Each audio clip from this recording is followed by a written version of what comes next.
Hello, my name is David Welch, and today I want to discuss what I believe to be a better way of managing your business as it relates to the annual forecast. Do we really need budgets? Well, sure we do. At least I think so.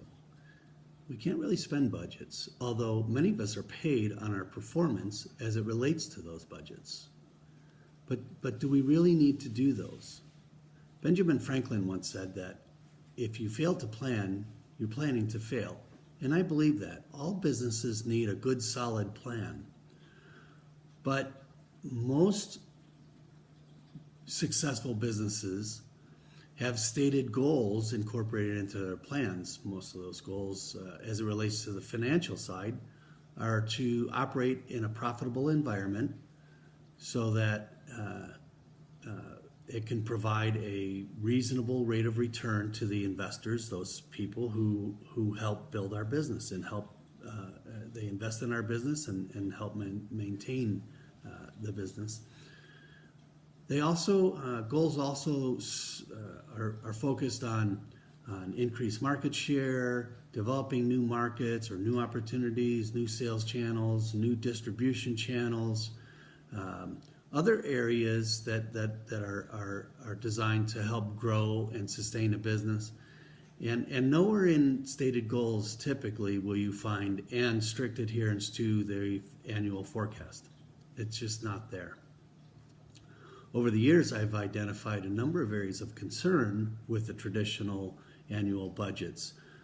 The number one area of concern that I've noticed, and this is repeated in a number of industries, across a wide variety of businesses, is that month-to-month business reporting is not always necessarily accurate. Let me give you an example. If I have a budget of $1 million in revenue this month, but I've already billed $1.2 million, and I know that next month may look a little slow, I may actually hold off production or slow down production, take my foot off the gas, if you will. Some business managers actually will hold billing, which is totally unethical and completely wrong. But they'll hold the billing until the next period so that they get a little head start on the following month. This happens far more frequently than I would care to admit. I've seen it in a lot of different places and a lot of different businesses, and it's just something that's true. Another real problem I have with the budgeting process is depending on the size of your unit, you may have hundreds or even thousands of hours invested in developing that budget. Those hours, as best as I can see, can never be recovered. They can never be capitalized to develop any type of a return. Those hours are just lost in the process, and while they serve a good purpose, they cannot be there can be no return realized on those hours spent. Corporate-wide policies that are typically incorporated into these stringent annual budgets limit a local business unit's ability to respond to their individual conditions. If you have X number of headcount forecast for a year and your business really starts to take off, you may need assembly people or service people or people that can provide. If your demand of your local unit is really growing quickly, far greater than you had anticipated, you may be denied the opportunity to add additional resources because it's not in your budget. Again, I believe that's just wrong. It slows everything down. During the economic turndown of 08, 09, we learned that across the country, various regions recovered at different rates. And some areas that were really recovering quickly, some businesses within those areas were denied the ability to respond to keep up with their local market because they couldn't add additional resources because they hadn't forecast those resources. So that actually slowed down the entire process of recovery in that region.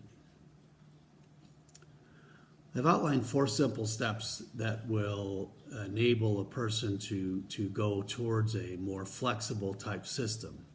Number 1, identify financial ratios. We all use them. Just identify the ones that are key and give you a best indicator of your business. 2, monitor and review those ratios monthly. 3, empower local managers so that they can respond to what those ratios and what those reports are telling them. That information is important, but it's only useful if it's acted upon. And 4, adjust the annual budgets accordingly. Again, the financial ratios are all the numbers that we've used historically, and everyone is familiar with them. The return on equity, the sales per employee, day sales outstanding, inventory turns, all those, and there may be some that are unique to different businesses that really provide an indication of exactly how a business is performing month to month.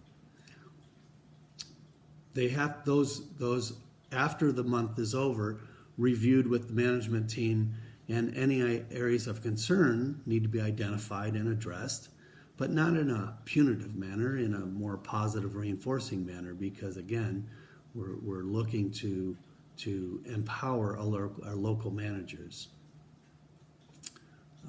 Again, the local managers have to have the ability and authority to act on what that data is telling them, so that if they need to add additional resources, or if they need to change pricing strategies, or if they need to do different things that's going to help enable the business to grow and benefit the total business overall, they need to have that authority locally to do that.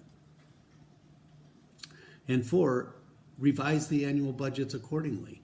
It's far easier to look into the next 2 or 3 months based on the previous 2 or 3 months and get a feel for where your business is going to go. You know about orders that are coming in, projects that are developing, things that are occurring in a local market in a short-term basis.